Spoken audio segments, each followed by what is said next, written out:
cleaningcashflow.com. Today we are talking about what is the difference between a cleaning company and a referral agency, going back to the basics.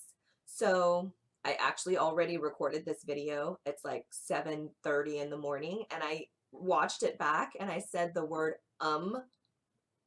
maybe 50 times in the video, and I said, no, I cannot push this out. So here's a re-record just for you. Okay, the difference between a cleaning company and a referral agency. As some of you already know, I used to own a house cleaning company. I had it for 4 years, then I shut it down and I opened a cleaning referral agency. So I definitely know what the difference is between the two. Because this video is probably going to be seen in all 50 states, I'm not going to talk specifically about California, where I'm from, so I'm just going to be pretty general about working with independent cleaning professionals or independent contractors, and not specify some of the rules and regulations that we have here in California. So a cleaning company, what that is, obviously most of you already know what that is, but I'm just going to go over it so you know what the difference between the two are. Cleaning company, you are under a brand. I have this company, and I had cleaners that I recruited, interviewed, hired, and trained. So when I looked for people to recruit or hire, they didn't have to have previous cleaning experience because I was going to provide the training anyway.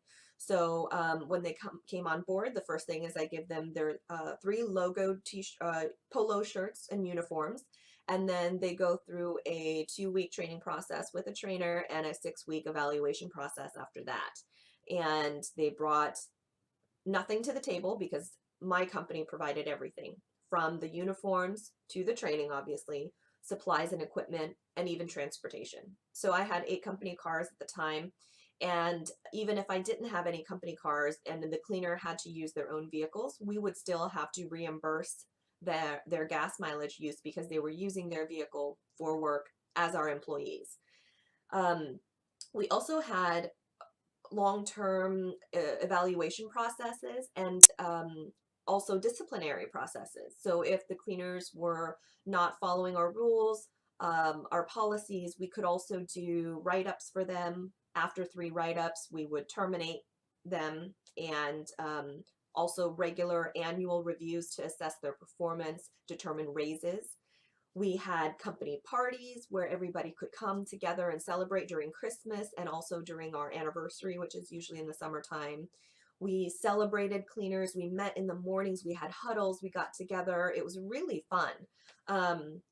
I loved to inspire the cleaners, talk about what challenges our company was facing at the time and how we as a team are going to tackle and address these problems so we can ensure that we're being profitable, clients are happy, cleaners are happy, etc.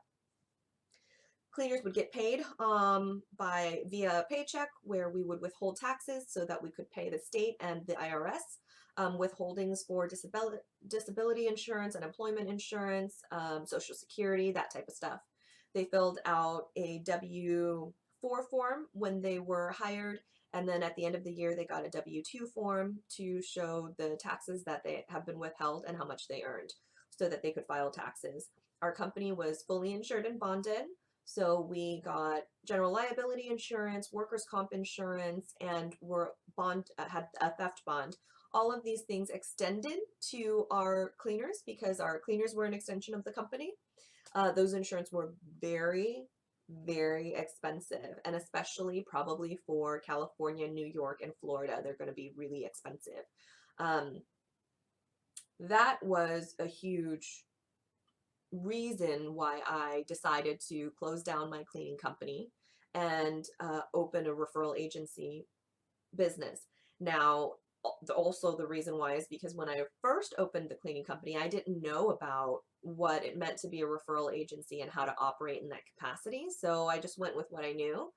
And I loved that journey, but opening a referral agency was a really good decision for me because it fixed a lot of the problems that I knew I had, and also a lot of the problems that I didn't know that I had.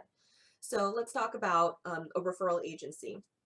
Referral agency is how I think of it in my mind. It's like it's a cleaning company but broken in half, and the agency is responsible for all the admin, sales, marketing, stuff, and the cleaners are responsible for the cleaning stuff, except that they're two separate entities. So as a referral agency now, and I've had my agency since middle of 2015, I recruit only cleaners who have had previous cleaning experience and are an established cleaning professional. When they work with my agency, they work as an independent cleaner, or you could also call it an independent contractor. And so they are not getting taxes withheld. At the end of the year, they will get a 1099 tax form. When they first onboard, they fill out a W-9 form to indicate where we will be sending the 1099 tax form to and to whom. They are not entitled to tax withholdings and therefore not entitled to Social Security benefits, disability insurance benefits, unemployment insurance benefits, because they're opting to work as independent contractors with my agency. And that's the relationship that we have. Now, they might have a different relationship with the client. Them and the client might agree that they're going to have an employee-employer relationship. That's out of my hands. But with my agency, they're an independent contractor. So that means I don't have to provide any training. I don't have to provide the supplies or equipment or their transportation. So if let's say they're on the road and their car breaks down, that's something that they're going to have to figure out, and they're going to be financially responsible for, because that's part of their job. My job is to market the services to clients, do sales calls, handle scheduling, do billing and invoicing, and provide that customer service over the phone for the clients. That also means that if they break something in the house, it's between them and the client to work that out. And as far as insurances go, so anything that I insure my agency for cannot extend to the cleaners. So if I have any employees, like an office staff or an office manager that is an employee of the agency, then I would need to have workers' comp, and that will extend to them. Now, if I'm an owner operator and I don't have any employees, I'm the one who's operating the phone calls, I don't have to have workers' comp for myself. And that is true with the cleaners as well. If they're operating as a cleaning professional and they don't have employees and they're working, legally they're not required to have workers' comp insurance. They're also not legally required to have general liability insurance. That's a choice that they would be making as a in their own business, in their own cleaning services, and a client can choose to work with or not work with someone who does or doesn't have general liability insurance, and that's a risk that the client can incur if they want to. So, all of those things are just really separate and split apart. And I have no control over the cleaning process, how the cleaner does the cleaning. That's all something that they should already know. So that's why my recruitment process has to be like super strong, super solid, so that when we're recruiting, we know we're taking on only qualified cleaning professionals, so that the client doesn't inherit a different standard of service just because they're working with us and not a cleaning company. We have to ensure that these cleaning individuals are qualified professionals, excuse me, in order to onboard. So we do that through a really intensive recruitment process, which I offer on the shop page of the website, cleaningcashflow.com. And so we do post really specific jobs, have very specific standards and criteria that they need to meet in order to be qualified to be considered for our agency. They have to have gone through background screening and reference checks, professional and personal reference checks, as well as an in-person interview to validate and verify that they do have the experience to be an independent cleaning professional with our agency. That's the difference between the two things. And so when you work with professional cleaners and you're not the house cleaner, because that's not your industry or your job is to be matchmaker and a gateway for clients to access qualified professionals, then you also need to be really careful about how you talk to the cleaners and what you can demand of them and what you cannot demand of them, such as you can't make them do certain things. You can't tell them how to clean or what to clean. That has to be an agreement with the client and them. So some of the things that I love and don't love about each of the company models. So in a cleaning company, I loved having camaraderie, seeing the cleaners all the time. I loved the feeling of being an owner with all these employees and like the car and the legitimacy of having, you know, a brand and a billboard sign of our company's name on the building and all of that jazz. What I didn't love, the expenses that came with it. All the insurance was or huge expenses.